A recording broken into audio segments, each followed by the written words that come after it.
Salam. Selamat bertemu dalam channel Langsung Sitorus. Pada kesempatan ini yang akan kita gunakan untuk menafsirkan, memahami apa yang menjadi epistel pada tanggal 19 Januari tahun 2025. Semoga pertemuan kita diberkati oleh Tuhan, dan marilah kita saling berbagi, saling memberikan masukan sehingga pemahaman kita tentang firman Tuhan itu semakin diperdalam dan kita semakin dapat menghayatinya. Silahkan subscribe Bapak Ibu yang belum mensubscribe. Terima kasih bagi yang sudah mensubscribe, dan marilah kita sebarkan Injil Tuhan dengan menyebarkan video ini juga. Terima kasih untuk Tuhan, dan kita terimalah penyertaannya dalam memahami firman-Nya itu. Kasih karunia dari Tuhan kita Yesus Kristus, kasih setia Allah Bapa dan persekutuan Roh Kudus kiranya menyertai dan memberkati kita semuanya. Amin. Firman yang akan kita renungkan Bapak Ibu Saudara ditentukan dari Yohanes 2 ayat 1 sampai 11. Yang oleh LAI, Lembaga Alkitab Indonesia, diberi judul Perkawinan di Kana. Mari kita baca Yohanes 2 ayat 1 sampai 11. Pada hari ketiga ada perkawinan di Kana yang di Galilea, dan ibu Yesus ada di sana. Yesus dan murid-muridnya diundang juga ke perkawinan itu. Ketika mereka kekurangan anggur, ibu Yesus berkata kepada Yesus, "Mereka kehabisan anggur." Kata Yesus kepadanya, "Mau apakah engkau daripada aku, Bu?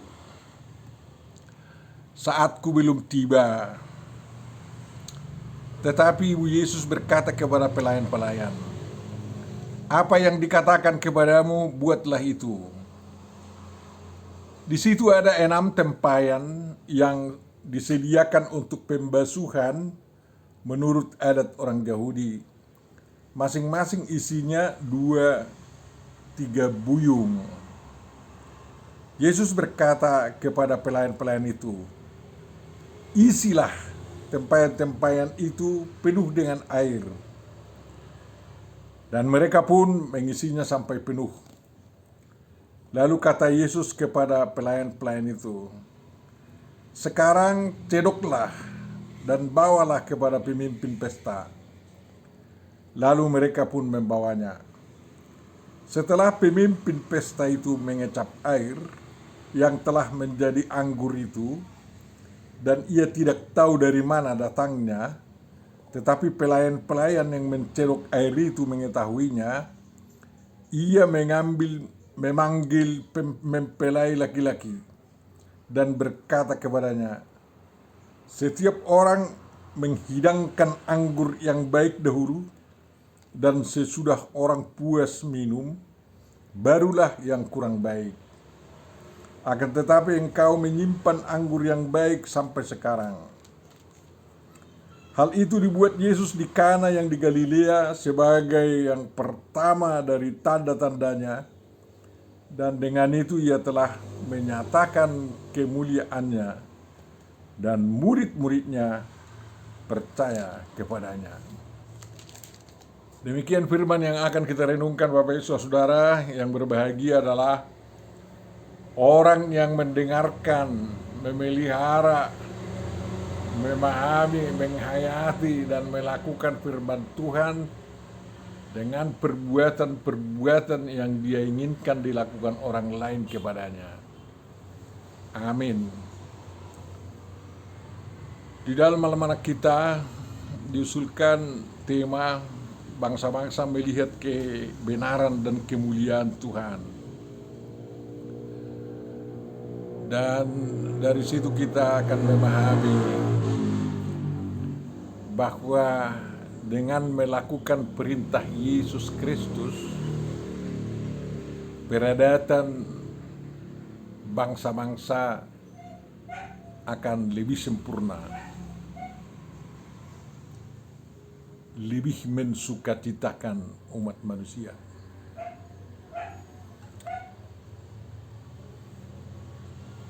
Tentu saja Bapak Ibu Saudaraku yang terkasih tahu bahwa hampir semua suku bangsa yang ada di dunia ini melakukan pernikahan terhadap putra dan putri menurut sukunya, menurut budayanya. Sedangkan LGBT aja mau memaksakan ada adat pernikahan mereka, walaupun pernikahan yang mereka lakukan yakni perempuan dengan perempuan, laki-laki dengan laki-laki, melanggar hukum kemanusiaan. Jadi bukan hanya melanggar hukum kekristenan itu. Jadi semua bangsa punya hukum adat pernikahan, perkawinan. Tak sesuai itu dengan Injil dan tidak sesuai ya tergantung kepada suku itu. Kalau mereka sudah mengenal Injil Yesus Kristus dan ajaran-ajaran Yesus Kristus, sangat diharapkan bahwa mereka menyesuaikan adatnya dengan ajaran Yesus Kristus. Dan terutama orang Batak masih terus bergumul, berjuang sejak kekristenan ada di tengah orang Batak atau dianut orang Batak, sampai sekarang masih terus berjuang untuk menyempurnakan adat istiadat pernikahan atau perkawinan di kalangan orang Batak itu. Itu tidak bisa disangkal. Dan marilah kita renungkan firman Tuhan yang sampai kepada kita pada hari ini, juga termasuk dalam usaha menyempurnakan adat istiadat kita, khususnya adat pernikahan atau perkawinan. Bapak Ibu Saudaraku yang terkasih di dalam Yesus dan dikasihi Yesus, lembaga pertama yang didirikan oleh Tuhan setelah selesai menciptakan segala sesuatu adalah lembaga perkawinan. Secara terencana Tuhan menciptakan laki-laki dari debu tanah, Adam.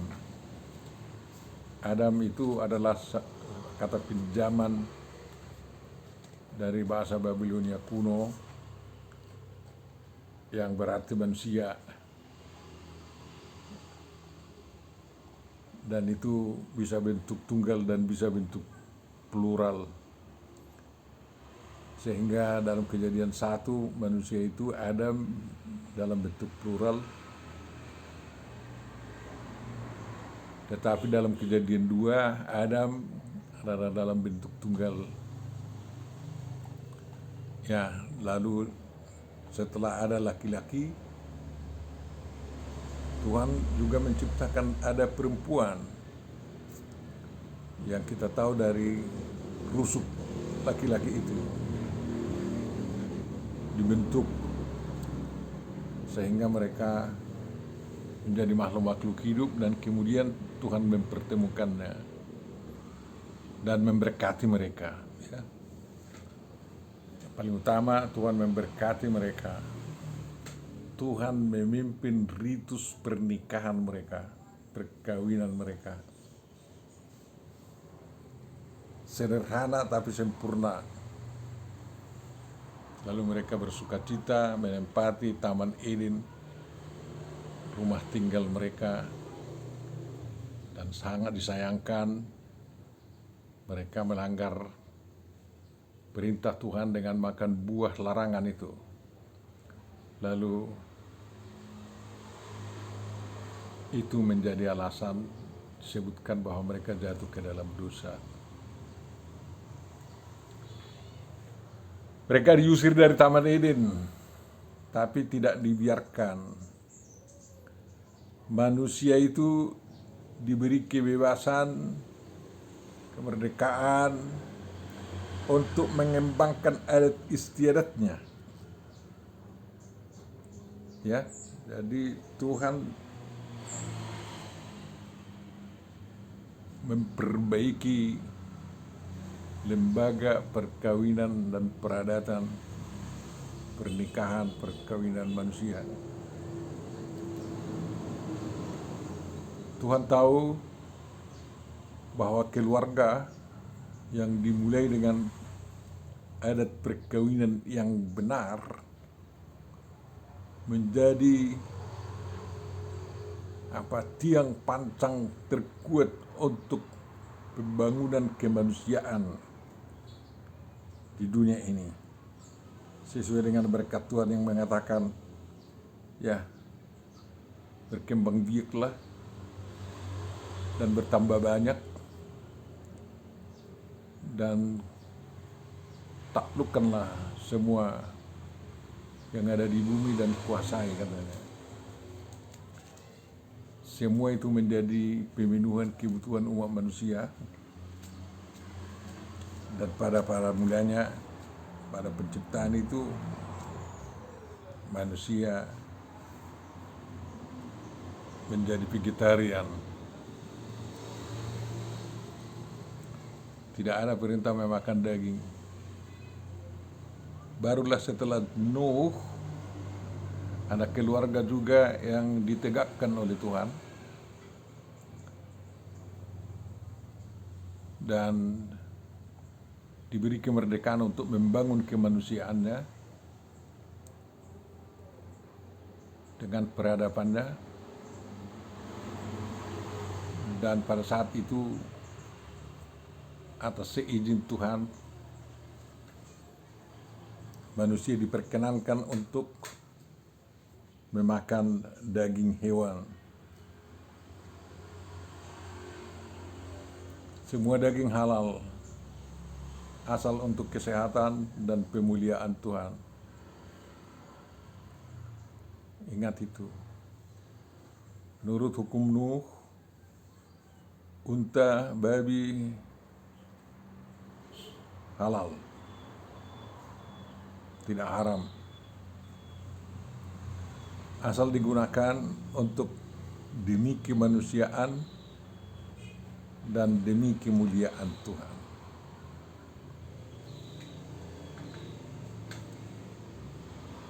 Itulah pentingnya perkawinan sebagai awal penegakan umat manusia yang sejahtera, penuh sukacita secara rohani dan jasmani. Yesus memulai pekerjaannya, ya tentu saja dia pilih untuk memperbaiki, menyempurnakan perkawinan atau adat perkawinan manusia. Dan itu dilakukan di Kana, suatu desa kecil di daerah Galilea. Jadi dari berita penciptaan dan berita mujizat air menjadi anggur ini di kampung Kana adalah bertujuan untuk memulai keluarga, memulai hidup suami istri yang disukacitakan dengan adat, tetapi adat itu sempurna barulah setelah melakukan apa yang diperintahkan oleh Yesus.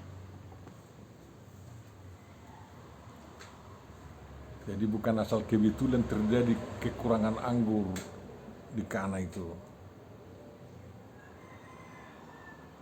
2-3 hari, bahkan 7 hari ada ritus pesta perkawinan bagi orang Yahudi.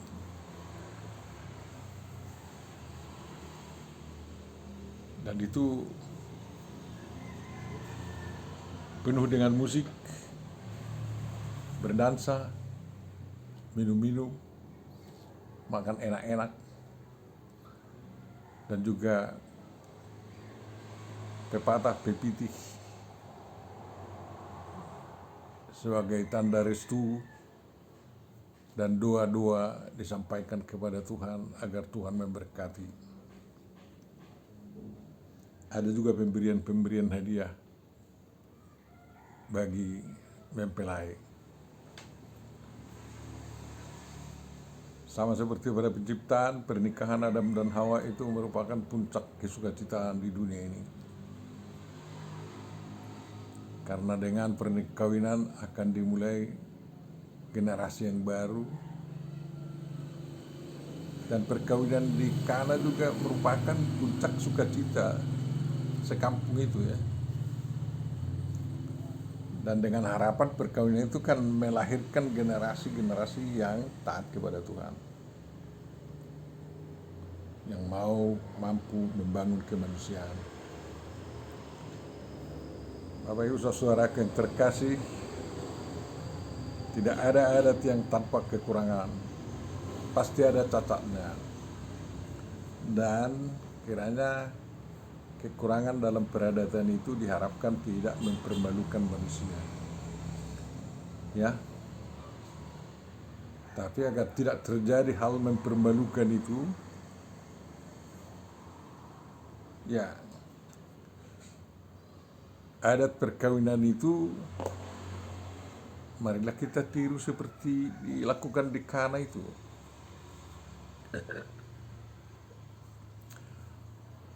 Tuhan Yesus dan murid-muridnya diundang. Ya. Mereka anak-anak muda semua. Ibu Yesus pun diundang. Ada dugaan bahwa mempelai itu, keluarga mempelai punya hubungan kekerabatan dekat kepada Bunda Maria. Jadi kedekatan kepada Tuhan juga membuka jalan penyempurnaan daripada ada peradatan kita. Jadi peradatan kita atau keluarga-keluarga kita sebaiknya dekat kepada Tuhan. Kedekatan itu nampak dari kesediaan Bunda Maria mencampuri, memperhatikan mana-mana yang kurang dalam pesta itu, dan sekaligus menyampaikannya kepada Yesus Kristus agar turut menanggulangi. Dan yang paling indah adalah ajakan Bunda Maria, ya, supaya pelayan-pelayan melakukan apa yang diperintahkan oleh Tuhan Yesus. Lihatlah, perintah sederhana aja. Isi tempayan itu penuh dengan air, ada 6 itu kan. Tentu saja air yang bersih, air yang sehat. Tidak, bukan air kotor, walaupun mula-mula ada diduga untuk membasuh kaki. Tetapi yang diisikan adalah air yang bersih, yang layak juga untuk membasuh kaki dan layak juga untuk diminum ya. Bagus sekali.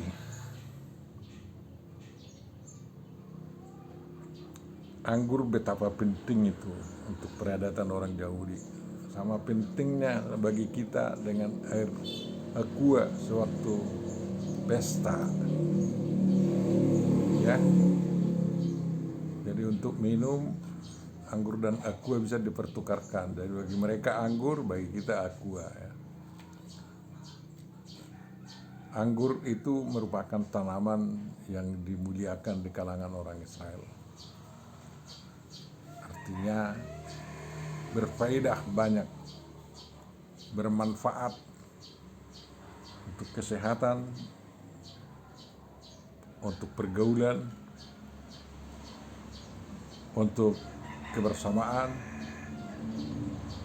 dan untuk membuat orang bersukacita. Dalam Alkitab karena begitu mulianya ini anggur ini, ya, lebih mulia dari tuak takasan itu. Anggur tidak bisa disalahgunakan memang untuk tenggen-tenggen atau mabuk-mabukan, enggak.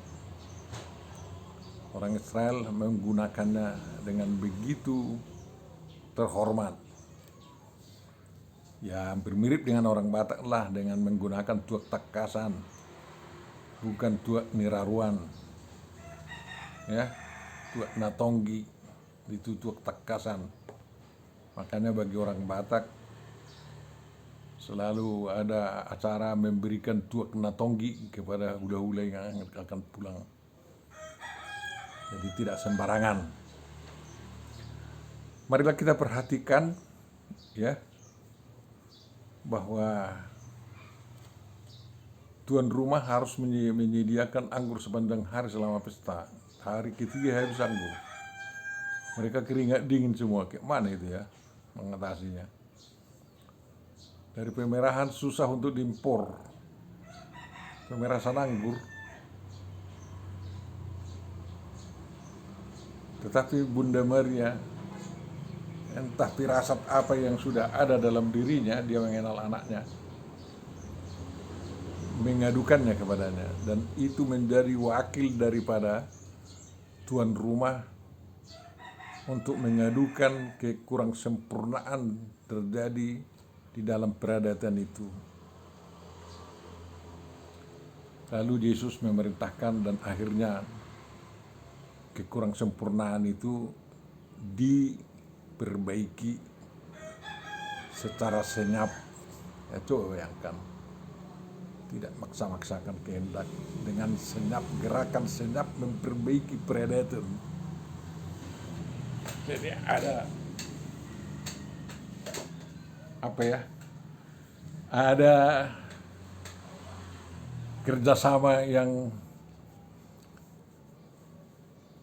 mungkin orang lain tidak bisa mendeteksinya demi perbaikan adat. Itu harus diperhatikan juga dalam rangka memperbaiki adat Batak. Kerjasama senyap tanpa banyak komentar-komentar, semua dilaksanakan sehingga peradatan sempurna. Kira-kira apalah yang bisa diperbaiki dari adat Batak sekarang? Ya, kira-kira apa? Dalam adat perkawinan kita ada adat huria. Adat huria namanya, itu hanya dibawa pengantin ke gereja, diberkati di gereja, lalu tidak ada pesta besar di rumah. Mungkin minum kopi, minum air putih, berdoa bersama, sudah makan, selesai. Tentu saja ada harapan-harapan disampaikan kepada mempelai. Dengan demikian, adat huria untuk perkawinan itu sangat sederhana dan tidak merugikan atau tidak menjadi beban berat bagi mempelai. Ya, tapi adat nagok, adat yang penuh katanya, ya, membayar mahal, menyewa gedung yang luar biasa, mengundang sebanyak mungkin orang, menyediakan makanan untuk mereka, dan menari, berdansa, memberikan tupak hadiah, memberikan sumbangan, dan memang sering sumbangan itu membuat surplus biaya pesta. Di dalam peresmian pernikahan, ya, setelah diberkati di gereja, adalah di gedung untuk meresmikannya secara adat, secara sah. Ada Raja Perhata yang mengatur semuanya, ada panjabaran, bagian-bagian tertentu dari daging sebagai pertanda untuk menghormati dari bagian-bagian tamu yang diundang itu. Kemudian ada pemberian ulus dengan harapan bahwa Tuhan mengulusi, membuat hangat kehidupan mempelai penuh berkat dari Tuhan kita. Itukah yang sempurna? Ya, masih bisa lagi disempurnakan adat nagok itu dan adat huria itu.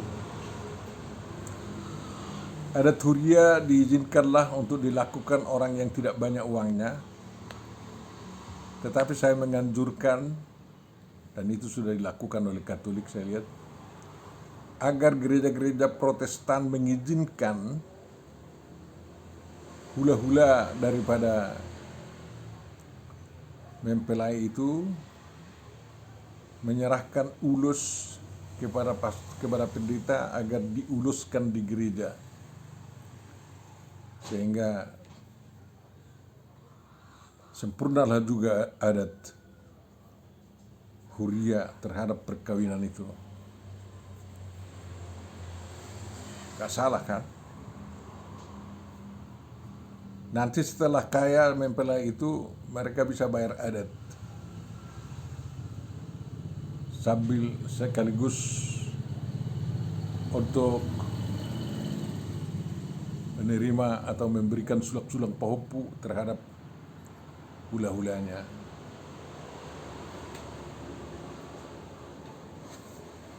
Jangan dibiarkan tidak diulusi, tapi janganlah hula-hula menguluskan. Pendeta aja menguluskan di gereja atas nama Tuhan dan juga atas nama apa. Kalau hula-hula tidak mau menjadikan ulus itu, ya silahkan aja orang tua laki-laki itu memberikan kepada pas pendeta ulus yang akan diuluskan. Dan juga ada ya Joko Sipirnitondi menaruh Sipirnitondi kepada kepala mempelai di gereja. Di rumah tinggal hal resepsi sedikit. Untuk adat nagok itu tentu saja dari gereja selesai jam 11 atau jam 12 di wisma atau di halaman rumah, di depan rumah. Jam 1 atau jam 12 sudah menyambut hula-hula. Ya, yang bawa beras untuk itu bisa makan bersama selanjutnya. Kita bersyukur bahwa orang Batak itu tidak mardir-dir makan, tidak prasmanan, tetapi makan bersama. Setelah makan bersama nanti bisa bersama makan. Jadi semua bermata pencaharian yang bagus atas doa sewaktu pertemuan. Yang perlu diperbaiki adalah bahwa adat Batak masih bertili-tili ya. Menurut usul saya, sewaktu ria raja sebelum pesta ditentukanlah siapa Raja Perhata namanya dan siapa Raja Panabuli yang mengurus dambar daging itu. Jadi mata pesta itu tinggal mengumumkan saja dengan teratur. Menurut Tarombo kami yang karena mempelai dari ini keturunan ini, sehingga adat kami mengatakan inilah yang bagian si kakaan atau si adekan dari Tarombo kami yang menjadi Raja Perhata juru bicara yang sangat bijak. Dan inilah yang menjadi Raja Panabuli yang mengatur pembagian jambar-jambar itu.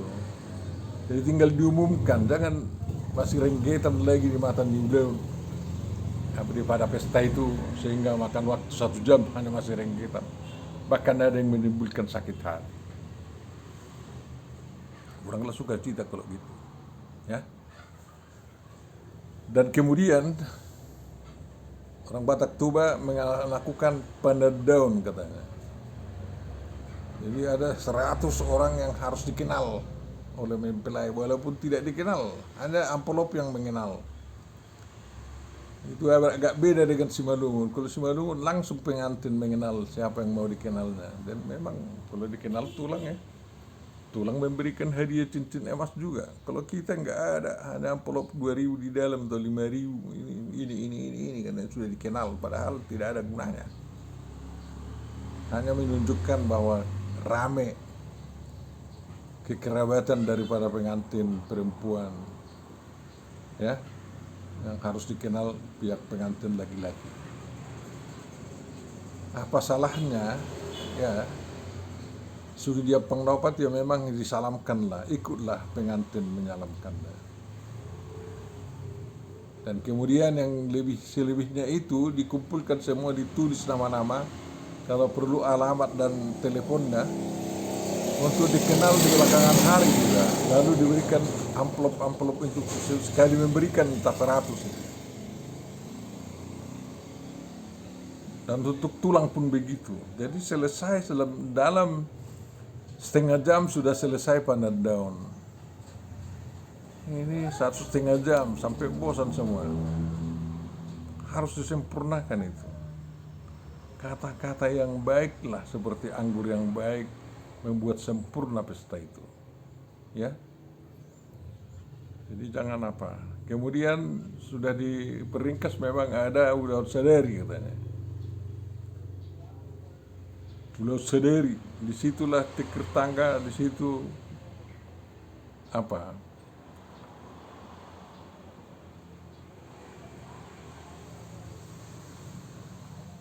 Baula une, ya kan?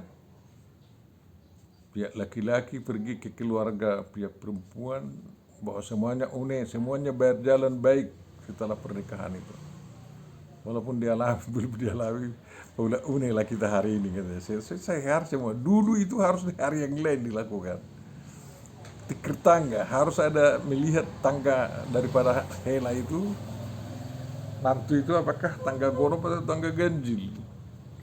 Ya, kalau tangga gonop, itu hatuban itu bisa saja dipecat hela seperti itu. Tapi kalau tangga ganjil itu anak raja itu ya, bawa makanan lagi. Oke.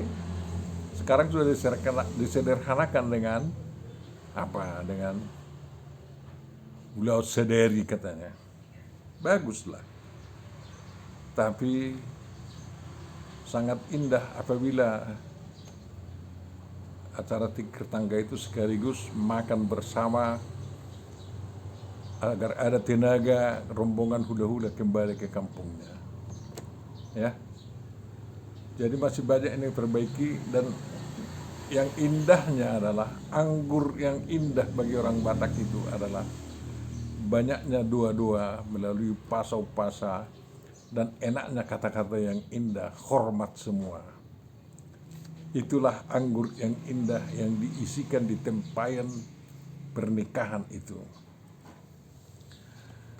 Firman Tuhan kepada kita mengatakan bahwa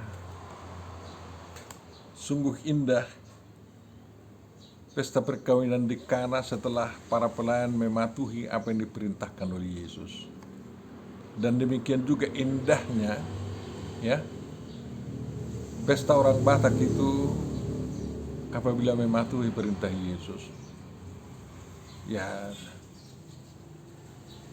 tandokmu tandokku kata orang Batak, pandokmu malah pandokku. Apa yang kau katakan itulah juga yang ku katakan sewaktu menyampaikan ulus. Ya, ulus itu sebagai kenangan yang indah yang harus disertai dengan kata-kata berkat. Ini hampir tidak ada lagi kata-kata berkat, asal diberikan aja. Jadi harus bersepakat satu orang menyampaikan kata-kata berkat untuk seluruh ulus yang disampaikan, baik ulus nomor tohoan maupun ulus, apalagi ulus holong, ya, tanda kasih itu. Jadi Tuhan memberkati kita semua. Tempayan-tempayan diisi dicedok anggur menjadi air menjadi anggur. Enam tempayan itu yang menjadi anggur, bukan hanya yang dicedoknya, ya. Jangan salah penafsiran sekarang. Hanya anggur yang dicedok itu yang menjadi anggur, selainnya enggak. Justru semuanya yang ditempayan itu menjadi anggur. Makanya penuh sukacita pesta itu, ya. Bahkan mereka luar biasa katanya, ya. Yang penting kita perhatikan bahwa di sini rahasia siapa melakukan pembuatan anggur menjadi itu air menjadi anggur. Sehingga memang hanya pelayan yang tahu siapa yang membikinnya. ini kurang sempurna karena tidak ada pemuliaan Tuhan diberitahukan dalam perikop ini. Kalau kita mengalami anggur di dalam pesta perkawinan orang Batak itu, kita harus akhiri dengan puji syukur dan haleluya. Jadi tidak adalah orang Batak yang pesta orang Batak yang bubar sendiri begitu ya. Nah, jadi